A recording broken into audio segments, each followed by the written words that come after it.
Hey everybody, ChrisMartin.tv here. Welcome to episode 6 of Pandemic Business. We are covering all sorts of topics regarding the COVID-19 pandemic and how small businesses are affected in this time. And it's just a real fun time overall. And I apologize because I am totally listening to myself in the air right now.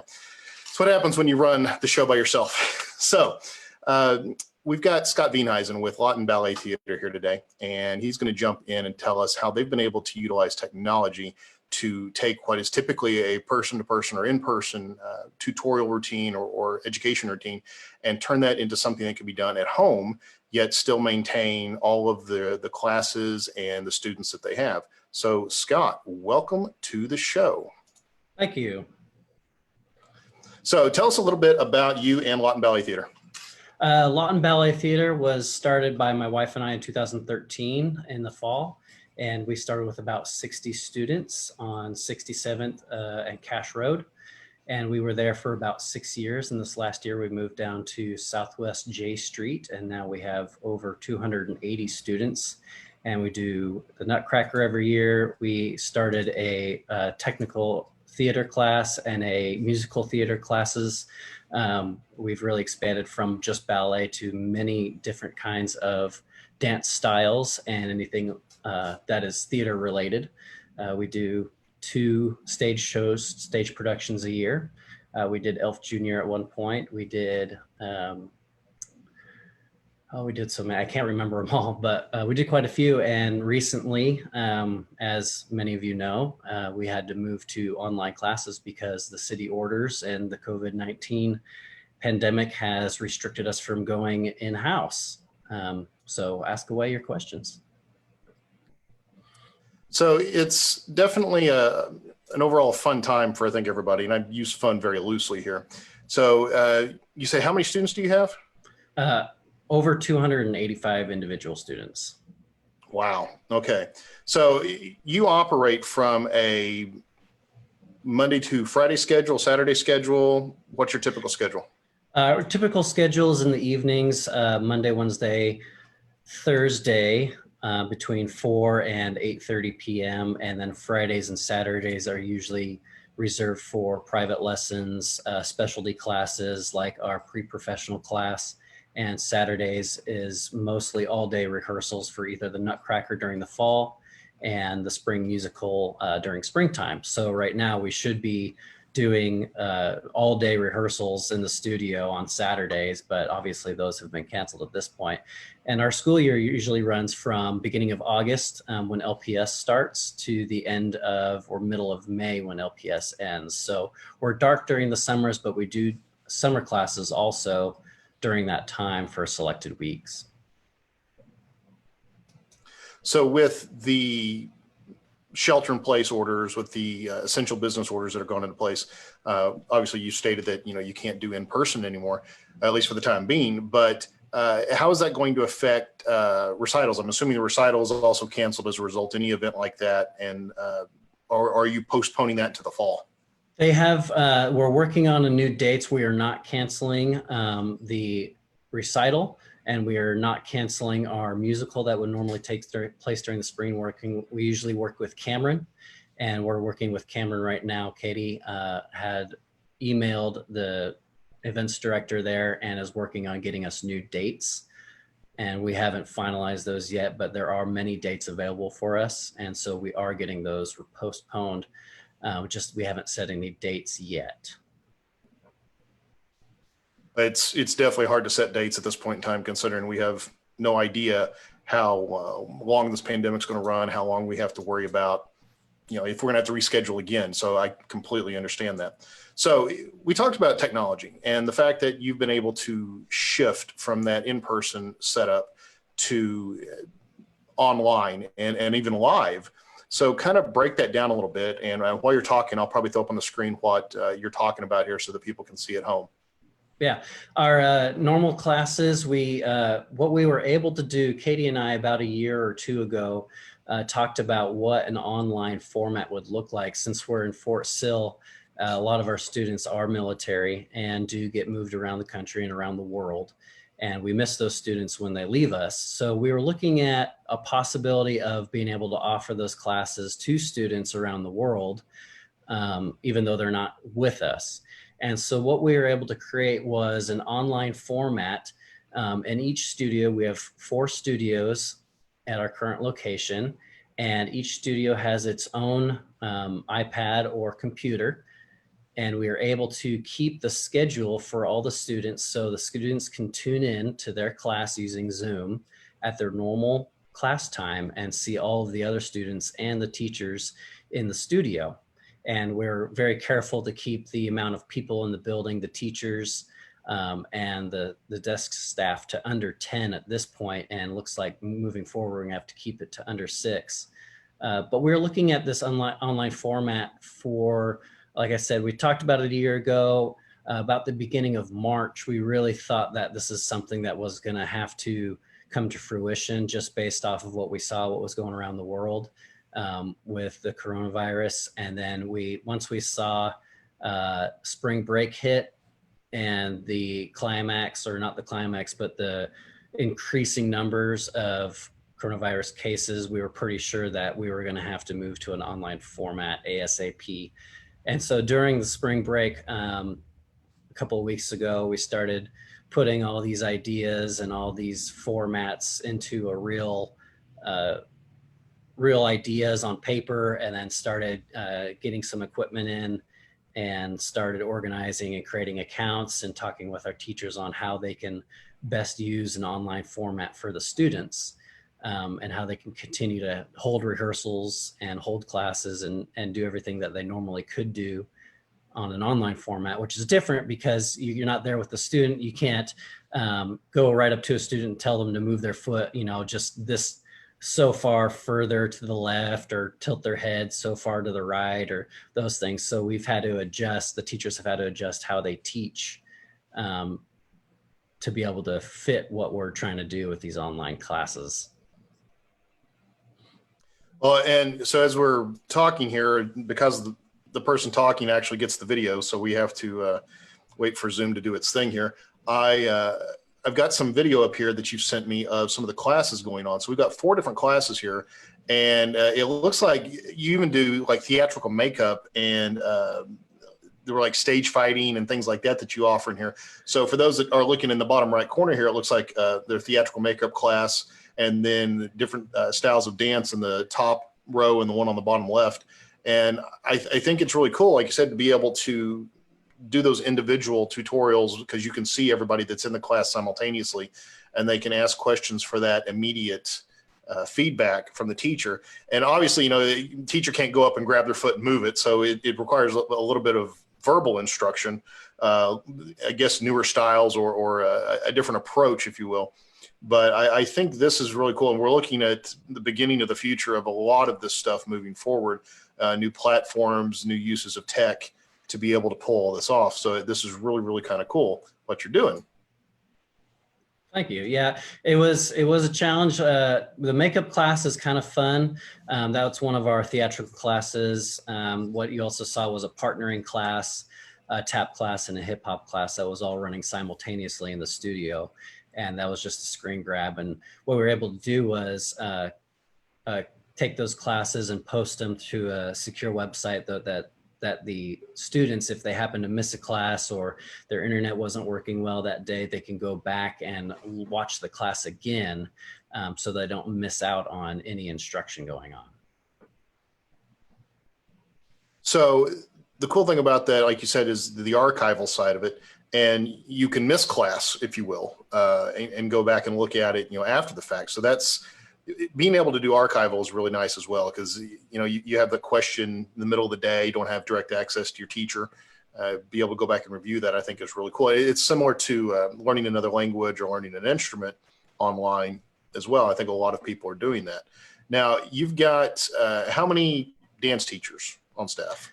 We have, I believe, 7 to 10. I lost count probably around winter time. Katie usually takes care of her teachers, but we have quite a few of them. And part of offering the online classes was to be able to keep them paid.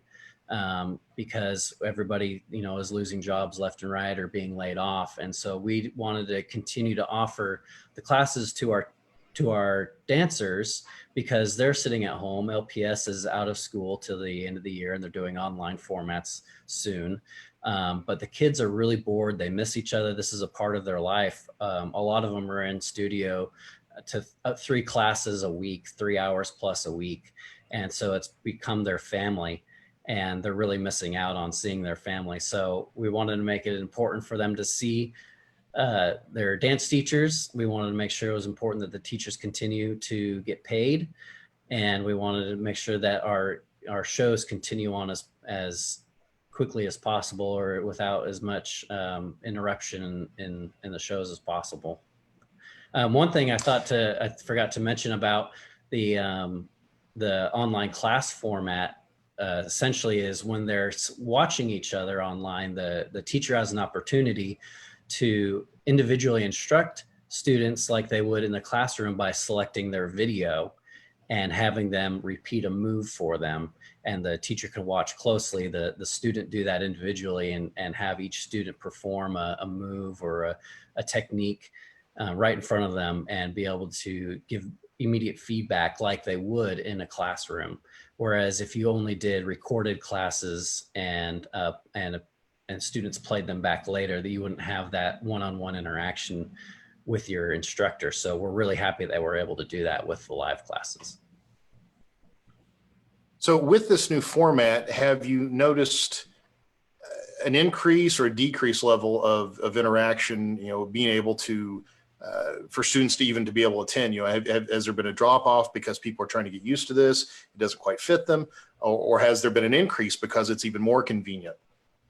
We've talked about increasing the online format for other students who haven't been able to take advantage of something like this yet. Katie and I are still talking since we wanted to get up and running for our students specifically.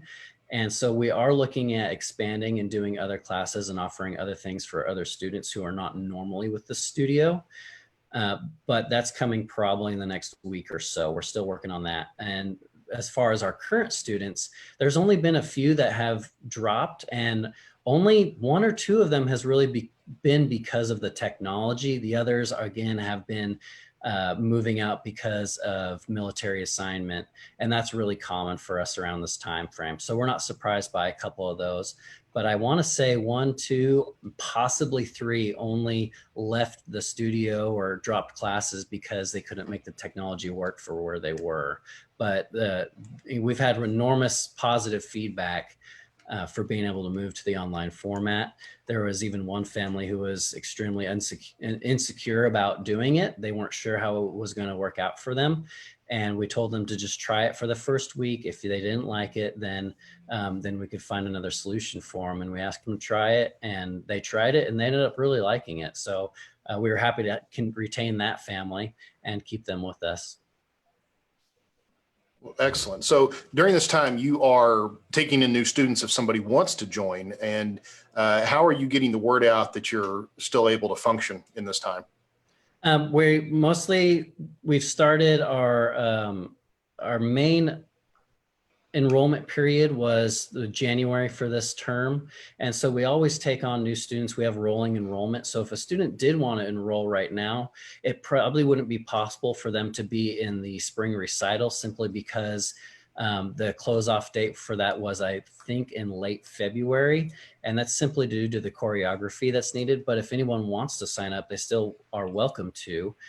We would work with them on there's usually a registration fee, but I'm sure that would be discounted. And we did discount all of our families 15% for the month of April at this point. But they are welcome to sign up and take classes online with us and be a part of the studio in that regard and just enjoy having some online classes and seeing some new faces and meeting a part of our online dance family now.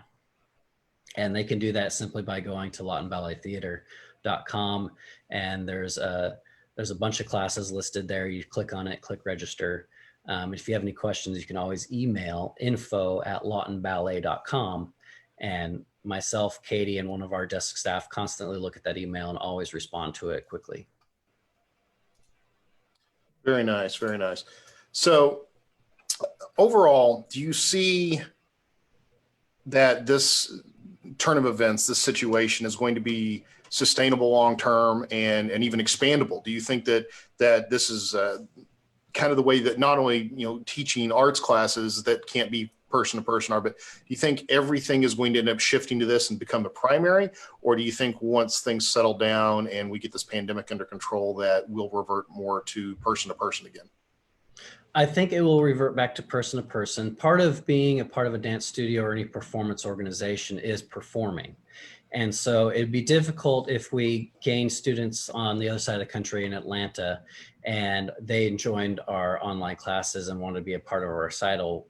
They would have to physically fly out here to be a part of our recital. So that may not be a long-term solution at this point. Maybe there's another way to do online performances that we haven't seen yet that may come about with this pandemic and other people finding out new solutions to perform live. And so I think it's right now it's sustainable for the foreseeable month or so while we still continue to do the online classes, but I think it's going to have to go back to in-class soon because people want to be a part of the performance. They want to be a part of an in-person studio. It's really not in the human nature to be apart from people for so long.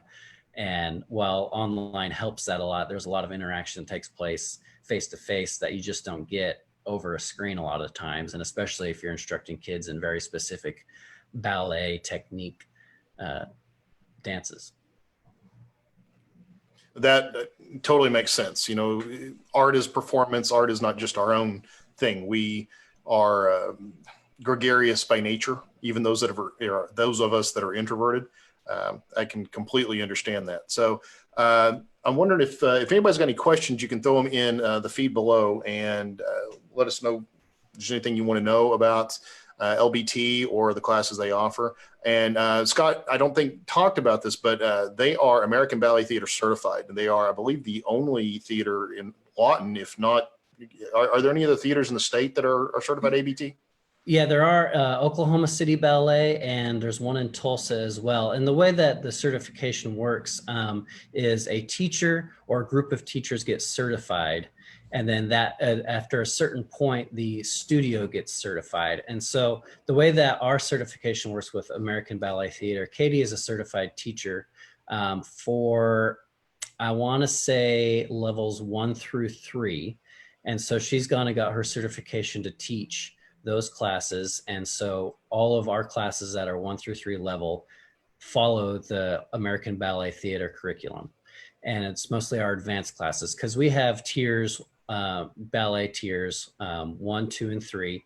And that's youngest age to oldest age, or tier 1 through 4, youngest age through oldest age. And the A classes, like tier 1A ballet, tier 2A ballet are taught by Miss Katie. And she does the American Ballet Theater curriculum there. So it's the most strict ballet in the studio. And we are the only one in Southwest Oklahoma that has a teacher that is certified to teach ABT. Very cool. And with that, I'm assuming being able to do this on Zoom remotely, is still, there's not any removal of the ability to teach at that level. No. Via technology. No, there's no limitations on how we can teach that curriculum as long as it's taken within our studio. That's quite excellent. Well, I applaud you. And I know that not everybody can grasp technology and be as agile and versatile as you guys have been able to do on this. And I think it's a very, very cool thing that you've still been able to maintain business as usual, just in a different format. And especially be able to maintain your employee level because even as contractors, there are limitations for them that if they were to lose their job, that it wouldn't be beneficial. So massive kudos to you guys for being compassionate about it, being able to figure out a way around it and take care of them in the process, take care of your students. I think that's absolutely fantastic. But I'm not seeing any questions pop up here. So I think if you want to say anything else that I missed, let it rip. But if not, we'll kind of wrap this up. Okay, yeah, if anybody has any questions later on, if you missed the live stream, you could contact our Facebook page, Lawton Ballet Theater, or you can email info@lawtonballet.com, and we'll answer any questions that you have. And we hope to see you in our spring recital soon. Excellent. Well, contact info is right here, and you should be able to get a hold of the website or by phone. And, like I said, info@lawtonballet.com as well. You can reach out to them there and be able to jump in on the classes depending on what happens when enrollment comes around again. So again, Scott, thank you for joining me today. Oh, and your little personal dancer is here. This is awesome. Yeah. Marion's 4 and she Hello, started dance Marion. classes. Say hi, Mary. Say hi to Chris. Hi, Chris. Good job. Hello. How are you? It's nice to have surprise guests. Yeah. I love it. Love it so much. All right. Well, so anybody that is interested in doing one of these episodes with me, jump on to my website, chrismartin.tv/live-interviews. Fill out the form for a chance to be considered to be on the show. We're doing these as my schedule allows. And, if you want to jump in on this, fill out the form and we'll see where we can get you scheduled, when we can get you on the show. And, it depends on your schedule as well, but jump in for this. And we're not just doing businesses or business owners. So business managers. And, we also did a nonprofit yesterday with United Way. So if you run a nonprofit in town that's being affected by this, and or your employees are being affected or your clients are being affected by this, we'd love to get your insights on it so we can be able to get that information out to other people. And I think it lets other people know that you're still operational, you're still doing business as usual as you can do it in these moments. So it's a good opportunity for you to get the word out about what you're doing as well. So anyway, want to thank everybody for joining me today, and want to say hi again to Mary as she's sitting there and having fun. And thank you again, Scott. And we'll talk to you all soon. Thank you.